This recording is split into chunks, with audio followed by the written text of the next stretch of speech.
Bonjour tout le monde, on va commencer dans une minute. Merci à tout le monde qui est ici. Je vais juste m'assurer est-ce que le son est bon. Susan, peux-tu me dire si le son est bon? Le son est parfait. Le son est parfait. Alors, parfait. Alors, il est midi. Je vais commencer. Merci beaucoup. Merci de prendre le temps ce midi à cette veille de tempête. Je ne sais pas où est-ce que vous êtes. Moi, je suis à Ottawa et puis c'est l'après-midi. Apparemment qu'on va avoir peut-être 30 à 40 centimètres de neige. Fait qu'on est, on est bien excités par ça. Moi, j'aime l'hiver. Je sais qu'il y a des gens qui se joignent à nous du Nouveau-Brunswick, des gens dans le nord de l'Ontario, des gens du Québec. Merci, merci d'être avec nous, comme je dis, en cette veille de tempête. Alors, sans plus tarder, je vais commencer à partager mes diapos. Je vous invite à participer à travers la présentation sur le chat. Vous pouvez poser des questions. Je vais vous poser des questions. Vous pouvez interagir à même ce chat-là. La présentation aujourd'hui, c'est sur la stigmatisation. On a fait cette présentation-là hier en anglais. On a une bonne participation et je dois vous dire que je suis bien fière de vous présenter ça, justement dans l'esprit de vraiment partager avec vous une perspective sur comment aller chercher de l'aide quand on est parent, famille, intervenant. Je sais qu'avec nous aujourd'hui, on a des intervenants auprès des jeunes, des parents, bien entendu, mais aussi des enseignants, des travailleurs sociaux.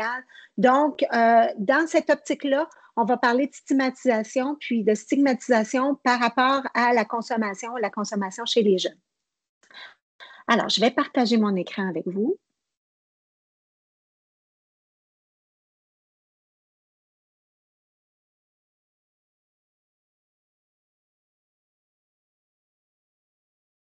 Voilà.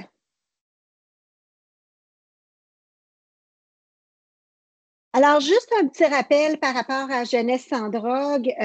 Si c'est la première fois que vous vous joignez à nous, vous n'êtes peut-être pas au parfum de vraiment l'étendue de nos activités, notre vision, notre mission. Mais chez Jeunesse sans drogue, malgré notre nom qui peut parfois mener à confusion, on est là pour s'assurer que tous les jeunes puissent vivre à l'abri de consommation problématique de substances et de dépendance.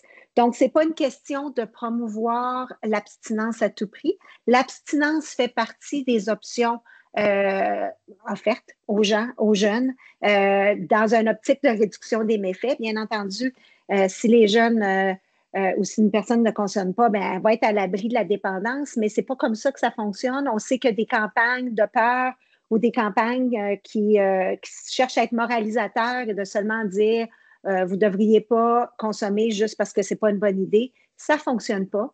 Donc, on est là pour fournir de l'information, pour soutenir les parents, les intervenants à avoir des conversations éclairées et bien informées sur la consommation, puis de pouvoir bien outiller nos jeunes à prendre des décisions saines pour eux. Qu'est-ce qu'on va faire aujourd'hui? Écoutez, comme je disais, on va parler de stigmatisation, mais on va regarder vraiment le lien entre la santé mentale et la consommation de substances. On va regarder des barrières auxquelles sont confrontés les jeunes, puis les familles qui sont parfois en quête de soutien et ne savent pas vraiment où se tourner ou ont peut-être un malaise à aller chercher de l'aide. Puis, justement, quand on parle d'aide, je vais vous présenter un de nos outils ici à Jeunesse sans drogue qui s'appelle Clic Parents, qui peut aider à réduire la stigmatisation, puis vraiment à apporter un soutien immédiat là, à toutes les familles à travers le Canada, peu importe où ils habitent. Alors, je vais commencer avec un petit quiz et pour ça, j'aimerais ça que vous puissiez répondre dans le chat. Si je vous demande à quel âge moyen vous pensez que les jeunes au Canada, puis je sais que ça dépend par région, mais à quel âge les jeunes commencent à consommer de l'alcool et du tabac pour la première fois au Canada? Est-ce que c'est 9 ans? Est-ce que c'est 13 ans? Ou est-ce que c'est 16 ans? Qu'est-ce que les gens en pensent?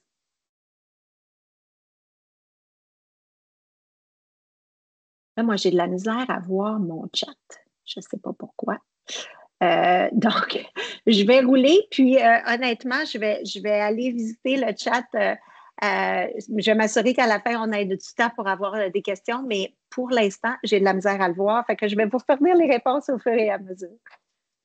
Alors, ceux qui ont répondu 13 ans, vous avez raison. Alors, au Canada, la moyenne d'âge à laquelle les jeunes vont essayer pour la première fois l'alcool et le tabac, c'est 13 ans. Dans certaines régions, comme je disais, c'est plus jeune. Il faut savoir aussi que 90% des gens aux prises avec un problème de consommation ont commencé à consommer dès l'adolescence. Donc, l'expérimentation avec les substances en bas âge accentue vraiment la nécessité d'intervenir tôt. Encore une fois, ce n'est pas dans une optique de faire peur à personne quand on arrive avec des statistiques comme ça. C'est vraiment plus de susciter une réflexion pour dire pourquoi c'est important de commencer à en parler tôt. Pourquoi c'est important de parler de stigmatisation, justement, pour essayer de briser les barrières pour qu'on puisse intervenir rapidement auprès des jeunes, d'établir un lien de confiance auprès des jeunes, entre parents et jeunes ou intervenants, pour prévenir justement une consommation problématique. Pas nécessairement prévenir une expérimentation, essayer peut-être de repousser l'âge d'expérimentation avec les substances, le retarder un peu plus ou au moins de réduire les risques le plus possible. Encore une autre question pour vous en commençant. Selon vous, quel est le pourcentage de jeunes qui déclarent vivre des symptômes modérés à sévères d'anxiété? On entend en parler beaucoup ces temps-ci, les jeunes sont plus anxieux, etc. Surtout depuis la pandémie, on parle beaucoup de santé mentale chez nos jeunes. Mais selon vous, quel est le pourcentage des jeunes qui, justement, disent qu'ils vivent avec des symptômes d'anxiété? Est-ce que c'est 60 %? Est-ce que c'est 20 %? Est-ce que c'est 45 %? Alors, la réponse, c'est 45 %. Écoutez, ce pourcentage-là est quand même assez élevé. C'est presque un jeune sur deux qui va dire qu'il subit ou qu'il vit avec de l'anxiété de modérée à sévère. Puis dans cette optique-là, pourquoi on amène ça aussi, c'est que souvent, les jeunes vont peut-être se tourner vers la consommation de substances pour affronter ces sentiments-là. Souvent, on parlait à des parents dans des présentations passées ou des intervenants, surtout des parents, puis une des grandes inquiétudes, c'était de dire, si mon jeune va à un party, s'il se fait offrir de la drogue, des substances, est-ce que ça va être la pression de ses pairs qui va l'amener à consommer? Malheureusement, depuis la pandémie, on se rend compte que des jeunes qui consomment de plus en plus en solitaire, puis de plus en plus pour affronter justement des problèmes d'anxiété ou des problèmes de santé mentale. Donc, on sait qu'il y a une corrélation entre la consommation problématique et les enjeux de santé mentale, puis c'est à une échelle quand même importante. Puis l'an dernier seulement, un jeune sur 4 déclarait avoir une excellente ou une très bonne santé mentale. Donc, un jeune sur 4 se déclarait « je suis sain, ça va bien ». Ça veut dire qu'il y en a 3 sur 4 qui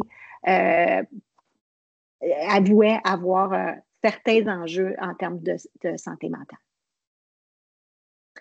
Et ma dernière petite question ici. Dans quelle mesure les personnes aux prises avec un trouble de l'usage de substances sont-elles plus susceptibles de souffrir d'un problème de santé mentale? Est-ce que vous pensez que c'est tout aussi probable, donc une personne qui souffre qui a un trouble de l'usage de substances est plus susceptible de souffrir de santé mentale? On vise à voir la corrélation. Est-ce que c'est 2 fois plus, 3 fois plus ou est-ce que c'est pareil? La réponse, c'est 3 fois plus. Donc, encore une fois, ce qu'on amène à souligner ici, c'est qu'il y a une grande corrélation entre santé mentale et consommation de substances. Nos jeunes se tournent parfois vers la consommation de substances pour faire face à des problèmes de santé mentale et d'anxiété.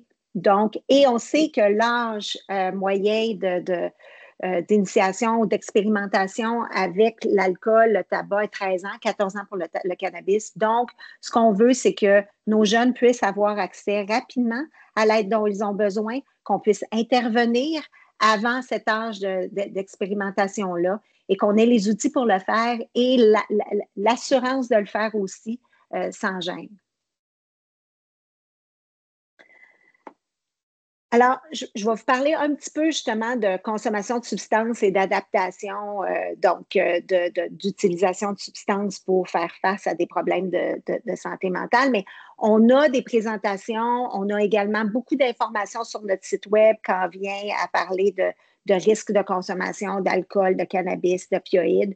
Mais aujourd'hui, je voulais juste vous donner un petit aperçu de consommation, puis après ça, on va parler plus en détail de stigmatisation. Mais comme je vous dis, il y a vraiment beaucoup d'informations sur notre site web. Mais là, on va effleurer ça de façon rapide, juste pour vous donner un contexte.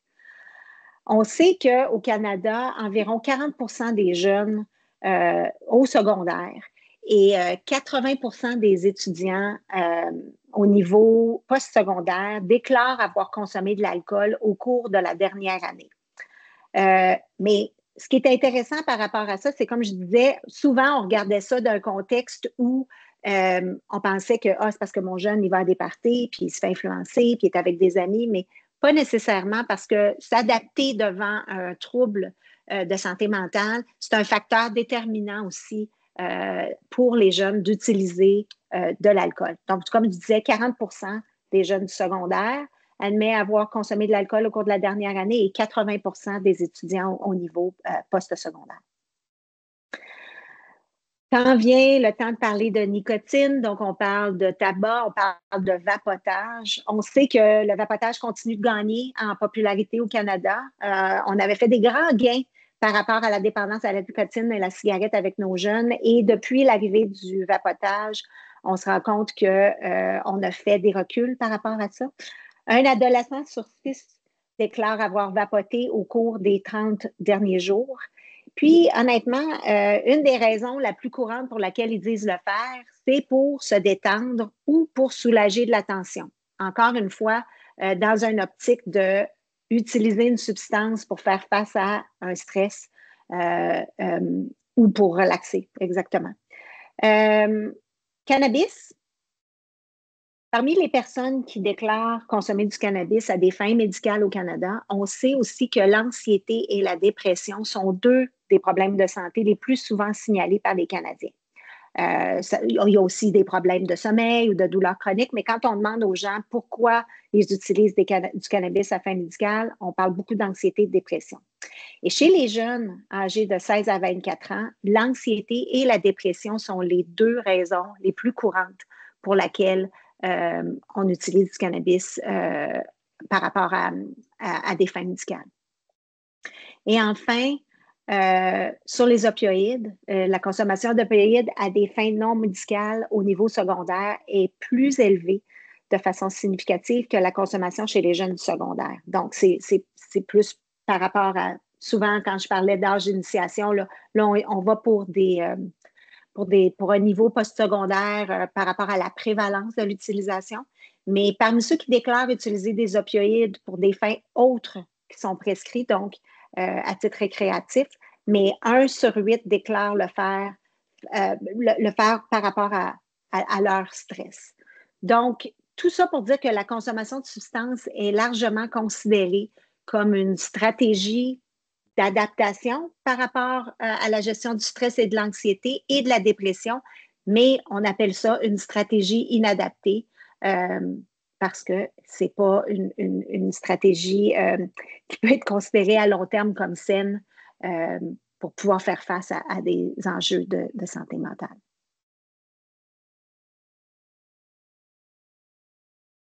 Parlant justement de santé mentale et de barrières qui peuvent freiner l'accès à avoir des services quand on parle de consommation et de santé mentale, je vais vous donner les 5 principales raisons ici pourquoi les gens n'auraient pas accès.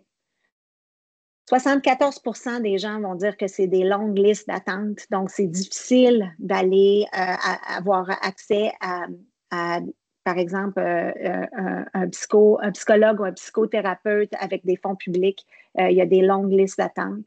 70% vont dire qu'ils se sentent dépassés, sont mal à l'aise, ils ne savent pas comment s'y prendre. 57% disent que ben, les choix sont limités, donc tout dépendant d'où les gens habitent, tout dépendant des services qui sont offerts dans leur communauté, peut-être que ce n'est pas accessible pour eux, soit qu'ils ne peuvent pas se rendre ou que l'horaire des rendez-vous, ça ne fonctionne pas s'ils peuvent juste prendre des rendez-vous de 9 à 5 puis qu'ils n'ont pas le temps pendant le jour d'y aller. 52% disent qu'ils ont peur de ce que les autres vont penser s'ils ont accès à ces services-là. Et enfin, 50% ont peur d'être incompris ou rejetés. Donc, par exemple, de parler à son médecin de famille et d'avouer un problème de consommation ou en lien avec la santé mentale. Ils ont peur qu'ils ne seront pas compris ou ils seront probablement jugés. Donc, ce qui m'amène à vous demander, par rapport à ces barrières-là, ce qu'on voit, c'est que 3 de ces obstacles-là que les gens ont relatés pour avoir des barrières sont liés à la stigmatisation. Quand on parle de on se sent limité, on se sent dépassé, on est mal à l'aise, on a peur de ce que les autres vont penser, on a peur d'être incompris. Toutes ces raisons-là, ces obstacles-là, sont vraiment liés directement à la stigmatisation.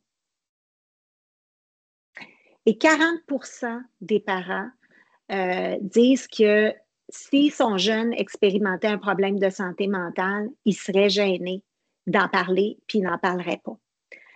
Puis je suis contente que vous preniez le temps d'être avec nous aujourd'hui, justement, parce que ça démontre que vous avez une ouverture, puis que vous êtes prêts à entendre ce qu'on a à partager avec vous, savoir que vous n'êtes pas seul aussi. Donc, se sentir isolé, quand on dit de se sentir mal à l'aise, se sentir dépassé, mais c'est normal quand 40% des parents disent qu'ils vivent ça, chacun de leur côté, sans le partager, probablement parce qu'ils ont peur de ce que les gens penseraient s'ils osaient en parler. Parlons justement de stigmatisation. C'est quoi la stigmatisation? Ben, ça vient du grec, du latin. C'est vraiment un mot qui faisait rapport à la honte. Ça faisait référence à une brûlure, c'est un tatouage ou une autre marque qui était appliquée sur quelqu'un pour symboliser sa honte. De nos jours, la stigmatisation implique des préjudices, des étiquettes, des stéréotypes. Ce qu'on sait, c'est que l'usage d'un langage désobligeant ou critique lorsqu'on discute de la dépendance, de personnes aux prises avec des troubles liés à l'usage de substances ou des traitements de maladies, c'est un exemple de stigmatisation. La stigmatisation, c'est un terme qui fait référence aux croyances ou aux impressions négatives qu'une personne peut avoir à l'égard d'une autre personne en fonction d'une caractéristique, d'un aspect ou d'une situation particulière dans sa vie. Lorsqu'une personne est stigmatisée ou affectée par la stigmatisation, elle peut être maltraitée, elle peut être rejetée, évitée ou discriminée par d'autres.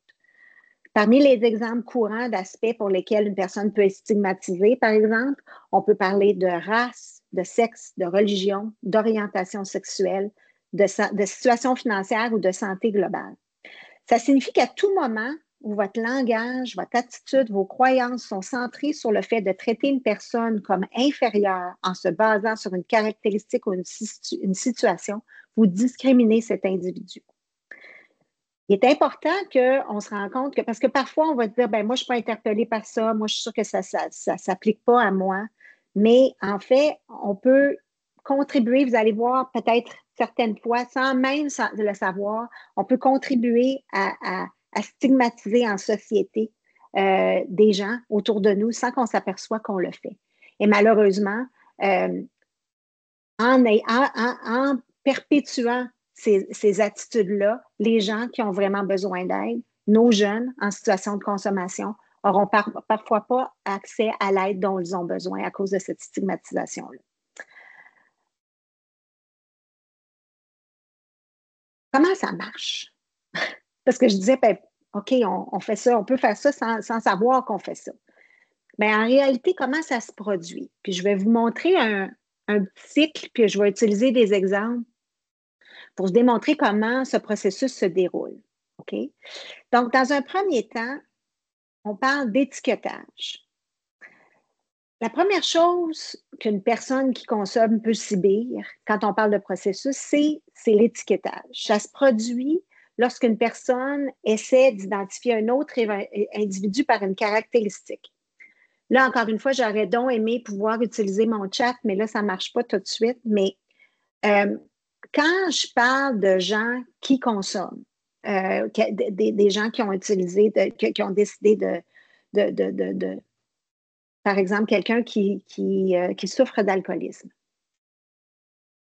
Je vais vous inviter à penser à comment on peut caractériser cette personne-là, comment on peut étiqueter cette personne-là, comment on peut l'appeler. Par exemple, on peut dire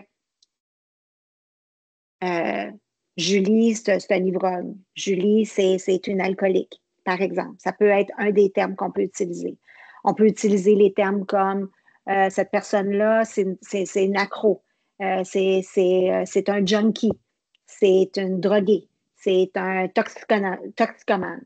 Tout ça, c'est des formes d'étiquetage. Quand on parle d'étiquetage, donc, on nomme la personne avec cette étiquette-là par rapport à ce qu'on pense qu'elle peut être par rapport à ses habitudes, par exemple. Et ça amène au stéréotype. Donc, une fois qu'une étiquette est identifiée, la prochaine étape de la stigmatisation, c'est le stéréotype. C'est à ce moment que certaines idées sont associées à l'étiquette. Ces caractéristiques sont souvent négatives.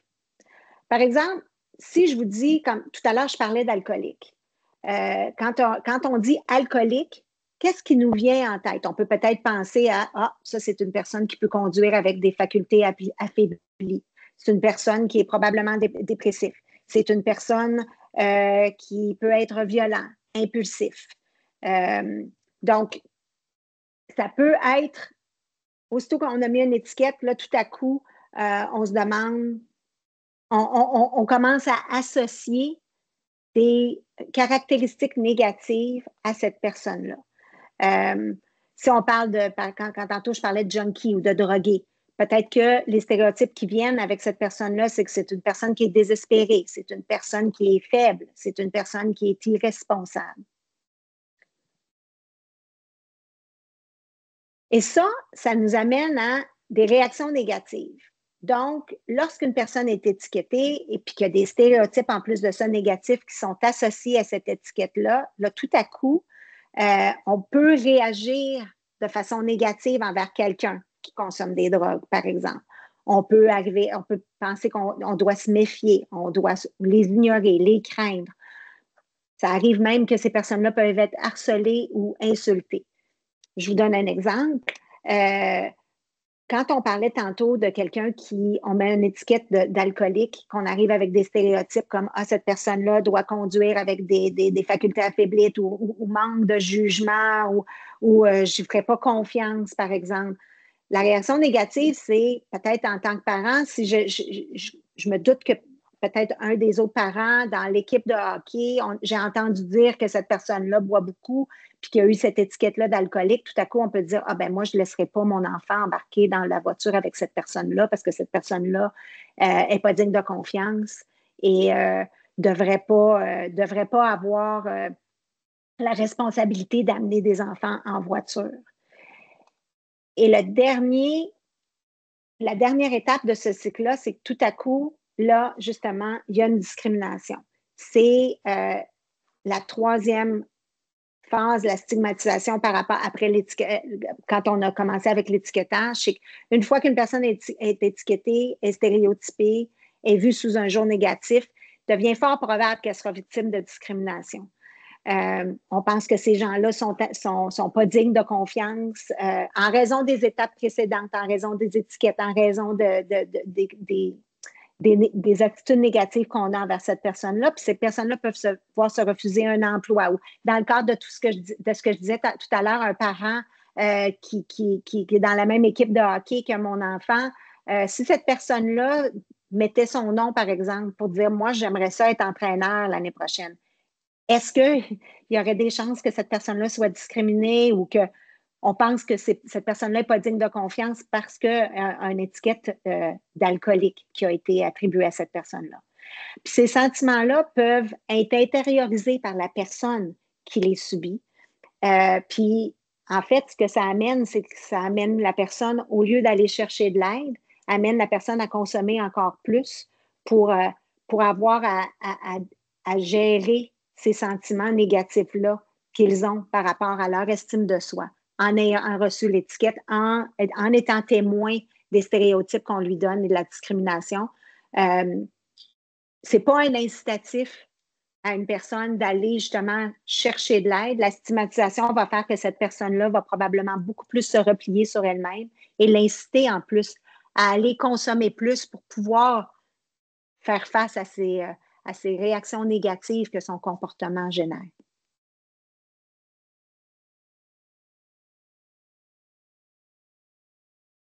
Il y a différents types de stigmatisation. On va juste faire un petit peu de théorie, là, mais ça peut se produire à plusieurs niveaux. On va se concentrer en fait sur 3 types particuliers de stigmatisation qui sont interreliés puis qui peuvent avoir une incidence sur le bien-être général d'une personne, son estime de soi et sa capacité de demander de l'aide ou un traitement pour sa consommation de substances. Dans un premier temps, il y a l'autostigmatisation. Ça se produit quand une personne intériorise les messages négatifs. Donc, on dit, cette personne-là, elle n'a pas, comme je disais tout à l'heure, n'est pas digne de confiance, c'est une personne faible, c'est une personne qui prend les mauvaises décisions. Puis, en fait, ce que ça fait, ce que je disais tout à l'heure aussi, ça peut exacerber ou augmenter sa propre consommation de substances. Un autre exemple, c'est on prend une personne qui fume quand elle se sent stressée ou dépassée par une situation, mais autour d'elle, tout à coup, cette personne-là entend parler que mais fumer, c'est tellement malsain, c'est tellement irresponsable, c'est tellement pas bon. Cette personne, ce que ça peut amener, c'est que en intériorisant tout ça, de dire je dois être faible, j'ai pas de volonté, je suis pas capable d'arrêter de fumer, ça cause encore plus de stress, puis ça amène la personne à fumer encore plus. Également, il y a la stigmatisation sociale. Ça correspond à des attitudes ou des comportements négatifs envers ceux qui consomment des substances. L'Université Johns Hopkins rapporte que la stigmatisation est enracinée dans la croyance que la dépendance est un choix personnel, reflétant un manque de volonté ou un échec moral. Je parlais de ça plus tôt avec le fait de la personne qui fume, c'est de dire, je fais juste manquer de volonté, je suis juste pas assez déterminée. Quand on parle d'un échec moral. En d'autres mots, on peut croire que la consommation de substances d'une personne est un choix moral, puis c'est pas bon. Puis c'est cette mentalité-là qui peut amener à penser moins de la personne à cause de sa consommation de substances. Donc, on pense que si une personne consomme, c'est sûrement parce qu'elle manque de volonté, puis qu'elle ne fait pas des bons choix, puis que si elle faisait des bons choix, ça irait mieux pour cette personne-là. Enfin, le troisième niveau, c'est la stigmatisation structurelle. Ça existe quand les règles ou les politiques vont à l'encontre du rétablissement d'une personne ou du bien-être général d'une collectivité. Par exemple, on peut voir qu'il y a des temps d'attente excessifs pour des services aux patients quand des patients ont besoin de soutien par rapport à la consommation ou par rapport à des services de soins mentaux. Il y a des coupes dans le financement ou la fermeture de certains centres qui offrent des traitements. Ça, on peut voir ça comme une stigmatisation structurelle qui fait que les gens qui souffrent d'une consommation problématique ne pourront pas avoir accès aux services dont ils ont besoin pour aller mieux, dans le fond.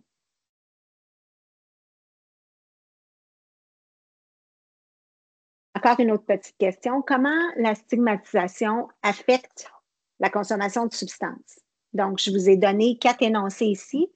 Lequel de ces énoncés décrit l'impact de la stigmatisation sur une personne qui consomme des substances? Je vous ai expliqué le cycle. Est-ce que vous pensez que une personne qui consomme des substances peut s'empêcher d'aller chercher de l'aide parce qu'elle craint d'être jugée?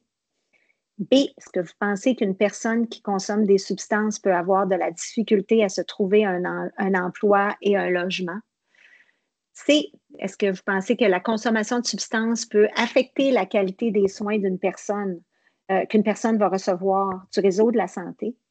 Et D, est-ce qu'une personne qui consomme peut cacher sa consommation ou consommer seulement quand elle est seule? Je pense que si vous avez répondu toutes ces réponses, ben, oups, ben là, vous avez vu de toute façon, vous avez raison, dans le sens où tout ça, le processus de stigmatisation que je parlais tout à l'heure, à n'importe quelle étape, que ce soit le stéréotype ou l'étiquetage de personnes, va amener une personne qui consomme à malheureusement faire l'expérience de ces 4 choses-là. Ils peuvent cacher leur consommation parce qu'ils en sont gênés. Ils sont gênés d'aller chercher de l'aide parce qu'ils ont peur d'être jugés. Et peuvent affecter la qualité des soins aussi à cause de l'étiquetage qu'ils ont dans le réseau de santé. Donc, comment on peut faire pour réduire cette stigmatisation-là dans l'optique? Pourquoi c'est important dans le fond? On entend souvent parler, ah oui, mais on ne peut plus rien dire, puis tout le monde prend ça de façon négative, puis mon Dieu, le monde sont donc bien susceptibles. Ben écoutez, c'est pas juste une question d'être susceptible, puis l'intention aujourd'hui, c'est vraiment pas d'être moralisateur. L'intention, c'est vraiment collectivement qu'on prenne un temps d'arrêt pour se demander pourquoi les gens qui pourraient avoir de l'aide n'ont pas l'aide nécessaire ou ne vont pas aller chercher l'aide nécessaire. Puis surtout dans l'optique de nos jeunes, comment on peut s'assurer que nos jeunes aient l'aide dont ils ont besoin, puis le soutien dont on a besoin, surtout quand on est un aidant, un intervenant, un parent qui est là pour défendre les intérêts de notre jeune. Bien, c'est là que la stigmatisation prend tout son sens, puis c'est là que c'est important d'en parler. C'est pas juste une question de on peut plus rien dire puis le monde est susceptible, c'est que si on brise pas ce cycle-là de la stigmatisation, ben malheureusement, nos jeunes n'auront pas accès au support dont ils ont besoin. Alors, je reprends le cycle de tout à l'heure. Pour contrer la stigmatisation, justement, on doit perturber ce cycle-là. Dans les prochaines diapositives, on va regarder plus près des stratégies que les parents, les pairs, les professionnels peuvent utiliser pour réduire la stigmatisation, puis s'assurer que les personnes qui consomment des substances ont le soutien dont ils ont besoin. Donc, c'est une question de, on doit arrêter, quand on est conscient qu'autour de nous, il y a quelqu'un qui reçoit un étiquetage justement de quelqu'un est drogué, quelqu'un est toxicomane, bien, aller au-delà de ça, puis essayer de justement briser ce cycle-là pour ne pas amener à cette personne-là des stéréotypes, des réactions négatives, puis que cette personne-là soit ultimement discriminée. Puis comment on peut faire ça? Bien, c'est là que les mots prennent toute leur ampleur. C'est là que quand on dit, ben voyons, on ne peut plus dire, on peut plus rien dire, les gens sont susceptibles, bien, il y a des façons peut-être d'amener une autre façon de parler, d'utiliser des mots qui vont avoir un impact. Alors, au lieu de dire cette personne-là est accro, est junkie, est toxico, c'est un ivrogne, c'est un coquet, c'est un fumeur. Je ne sais pas si on voit, en tout cas, de mon côté, on voit facilement qu'on ne parle pas de la personne, on parle de sa consommation, on parle de son comportement qui est stigmatisé. Et c'est là que la personne, dès là, est étiquetée par sa consommation de drogue. Chacune des étiquettes qu'on voit dans la colonne de gauche identifie la personne en fonction de sa consommation de substances. Ça peut amener à des jugements, à des stéréotypes comme on a vu. Donc, il est important de tenir compte du langage pour que on peut identifier une consommation de substances. On peut en parler, mais qu'on le fasse sans jugement. Ce n'est pas toujours facile, mais il y a façon de le faire. Donc, au lieu d'utiliser les termes qui sont à gauche sur l'écran, on peut... 2 secondes, ça s'en vient. J'essaie de... OK.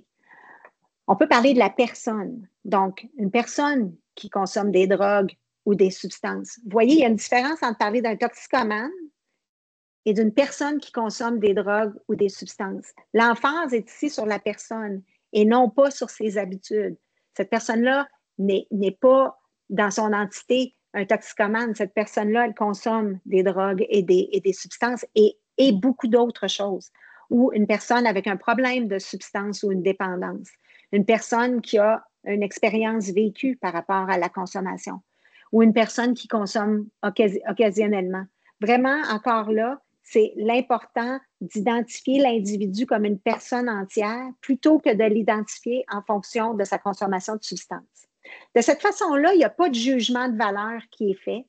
C'est plus difficile de tout de suite mettre des stéréotypes puis vous démontrer que vous respectez cette personne-là dans toute son humanité.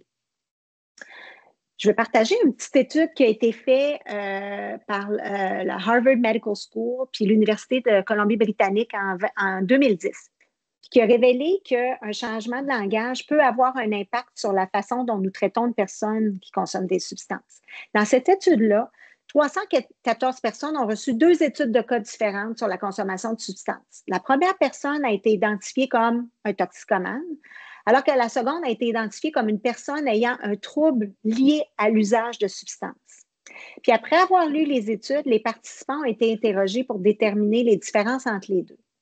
Bien, comme vous pouvez peut-être vous en douter, le toxicomane a été identifié comme représentant un plus grand risque pour la société, puis qui mériterait davantage d'être puni pour ses actions. Puis en plus d'être considéré comme consommant des drogues de façon délibérée. Alors, c'était une personne qui, dans le fond, qui manquait de volonté, comme on a dit plus tôt. Alors que la seconde personne avait été, elle, perçue avec beaucoup plus d'empathie, puis qu'on présumait que sa consommation de substances était indépendante de sa volonté. Donc, c'était hors de son contrôle. Ou est-ce que l'autre, on disait, c'est un choix délibéré, c'est juste quelqu'un qui manque qui manque juste de jugement puis qui décide de consommer de façon problématique. La deuxième personne était perçue avec beaucoup plus d'empathie en se disant, c'est pas de sa faute. Est obligé de consommer, mais c'est hors de son contrôle. Alors, encore une fois, pourquoi c'est important d'utiliser les mots qui sont plus humains, dans le fond? C'est qu'en utilisant un langage et des mots neutres, sans jugement, on contribue à créer un environnement bienveillant qui fait la part des choses entre l'être humain et sa consommation de substances plutôt que le définir par sa consommation. Et ça aussi, on en parle souvent en tant que parents. Ce qu'on dit à la maison, les enfants sont à l'écoute, peu importe l'âge, et ces enfants-là vont après utiliser comme exemple ce qu'ils entendent à la maison. Ce cycle-là peut se briser dès les soupers en famille où est-ce que justement on prend position, puis on est capable de définir ça. Puis quand justement, même si les jeunes ont entendu, là, on ne peut plus rien dire, justement expliquer pourquoi c'est important d'utiliser les bons mots pour pouvoir favoriser un soutien pour les gens qui en ont besoin, puis de favoriser l'accès à ce soutien-là. Alors, comment pouvons-nous éviter de créer des stéréotypes? Quelques stratégies pour essayer de créer de réduire les risques de créer des stéréotypes trompeurs et négatifs. Évitez de poser, bien sûr, des étiquettes. Informez-vous, posez des questions ouvertes, soyez empathique. Vraiment, allez au-delà, justement, de la première impression avec votre jeune, justement. Quand on parle de votre jeune, essayez de dire, oh mon Dieu, tu vas être accro ou tu vas... Essayez d'aller, si vous soupçonnez une consommation, que vous puissiez justement parler de stress, parler de gestion d'anxiété. Essayez d'aller voir qu'est-ce qui se passe en restant informé sur ce qui se passe sur eux, mais en restant informé aussi sur les tendances en matière de consommation, puis des raisons qui peuvent inciter un jeune à consommer ou non des substances.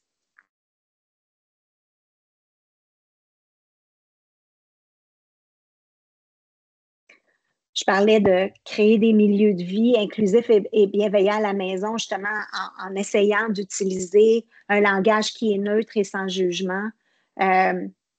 D'autres façons de faire aussi, c'est souligner, féliciter les bons choix. Quand un jeune décide de se coucher de bonne heure parce qu'il priorise son sommeil, c'est bien de dire hey, c'est le fun, je vois que tu te couches de bonne heure, c'est une bonne idée. Trouver des activités saines à faire en famille, prendre le temps de manger ensemble. Encore une fois, ce n'est pas dans une optique d'être moralisateur aujourd'hui, c'est vraiment une optique de juste un petit rappel de créer un environnement bienveillant et inclusif pour que nos jeunes puissent vivre à l'abri justement de la stigmatisation puis puissent avoir accès au soutien qu'ils ont besoin. Rester en communication. Une petite affaire, placez vos médicaments en sécurité. Je parlais d'opioïdes plus tard, hors de la portée des enfants, tout dépendant justement de l'âge des enfants que vous avez à la maison, mais on prône une approche où est-ce que vous entreposez vos médicaments de façon sécuritaire, puis vous retournez tout médicament périmé ou non utilisé en pharmacie. Parce qu'on sait que les jeunes, dans 55 des cas où est-ce que les jeunes ont décidé d'utiliser des médicaments à titre récréatif, ils se les ont procurés à la maison. Donc, favoriser le fait qu'ils n'auront pas accès à ça de façon sécuritaire, c'est une bonne façon de le faire à la maison. Puis, soutenez votre jeune, peu importe la situation, dans l'optique où pouvoir justement dire à son jeune, écoute, il y a peut-être des choses que tu vas me dire ou si tu décides de faire des choses pour lesquelles je suis inquiète pour ta santé, peut-être que je vais être inquiète, mais sache que je suis toujours là, j'aimerais ça que tu m'en parles et on peut regarder ensemble des pistes de solutions. Je disais plutôt qu'on a avec nous aussi des travailleurs sociaux qui participent au webinaire aujourd'hui, des enseignants peut-être en milieu scolaire et dans la collectivité. Qu'est-ce que ça veut dire? Créer des milieux de vie inclusifs et bienveillants. C'est promouvoir et organiser des sports d'équipe, des clubs intrascolaires, garder nos jeunes occupés de façon saine, promouvoir des attentes qui sont réalistes, justes et équitables, partager des ressources entre les organismes. On sait qu'il y a beaucoup d'organismes sur le terrain qui font des choses merveilleuses, mais malheureusement, parfois, ces collaborations-là ne sont pas promues. Alors, parlez-vous entre eux pour justement faire connaître la multitude des services qui sont offerts dans vos communautés. Puis, encourager et promouvoir les retours de médicaments, comme je disais. Il y a des activités qui peuvent se faire à même nos salles de cours pour pouvoir faire ça. Et rapidement, je voulais vous parler de Clic Parent. Quand on parle de justement d'aide qui est disponible pour briser ce cycle-là, puis pour avoir accès à des services sans jugement, sans stigmatisation, on a un service qui s'appelle Clic Parent. Et qu'est-ce que c'est, Clic Parent? C'est un service de soutien parental qui est disponible, c'est gratuit, 24 heures sur 24, 7 jours sur 7, en ligne ou au téléphone. Donc, vous pouvez accéder via notre site web à un clavardage. C'est gratuit, comme je disais, et c'est confidentiel, donc c'est privé, sécurisé. L'information demeure confidentielle, puis c'est du soutien professionnel. Donc, on travaille avec TELUS Santé, qui ont des professionnels en place et qui peuvent vous aider pour des questions de santé mentale et de consommation, soit pour vous ou pour votre jeune en famille. Donc, vous pouvez les rejoindre, avoir de l'information en tant que parent. Ils peuvent aussi soutenir votre jeune avec votre approbation. Ils peuvent vous soutenir vos deux. C'est vraiment des professionnels en santé mentale qui sont disponibles pour vous aider de façon gratuite. Puis comme je dis, c'est fait en collaboration avec TELUS Santé. L'importance d'avoir accès, pourquoi c'est important d'avoir un service comme Clic Parent? Mais comme je disais, il y a une prévalence élevée des jeunes entre 15 et 24 ans qui sont plus susceptibles d'être prises avec des problèmes de santé mentale et de consommation que tout autre groupe d'âge. On sait qu'il faut intervenir tôt pour avoir accès à l'aide nécessaire puis pour prévenir une consommation problématique et des dépendances. Donc, plus on intervient tôt, plus on diminue les facteurs de risque pour une consommation problématique et une dépendance. C'est accessible à tout à travers le pays. Comme je disais plus tôt, il y a des bénéfices d'intervenir tôt parce que il y a tout un réseau, il y a des ressources au sein de chaque communauté qui sont accessibles via Clic Parent. Donc, au sein de Clic Parent, ils vont vous demander où est-ce que vous habitez, puis ils vont être en mesure de vous dire s'il y a des gens sur place qui peuvent vous aider. Mais au-delà de ça, on a des psychothérapeutes qui sont là, qui peuvent vous donner jusqu'à 5 sessions gratuites de soutien. Ça se veut être, en fait, pour combler l'écart. Quand on parlait de liste d'attente plus tôt, si vous faites face dans votre coin de pays à une liste d'attente qui est assez longue pour accéder à un intervenant en santé mentale et en consommation, bien, nous, on peut vous aider jusqu'à 5 séances de consultation gratuite qui va pouvoir vous donner du soutien pendant que vous attendez pour avoir une solution plus permanente. Alors, la façon dont ça fonctionne, il y a un clavardage, vous rentrez en contact avec un conseiller ou vous téléphonez, comme je dis, c'est exactement le même service et vous allez avoir accès à des professionnels de santé mentale.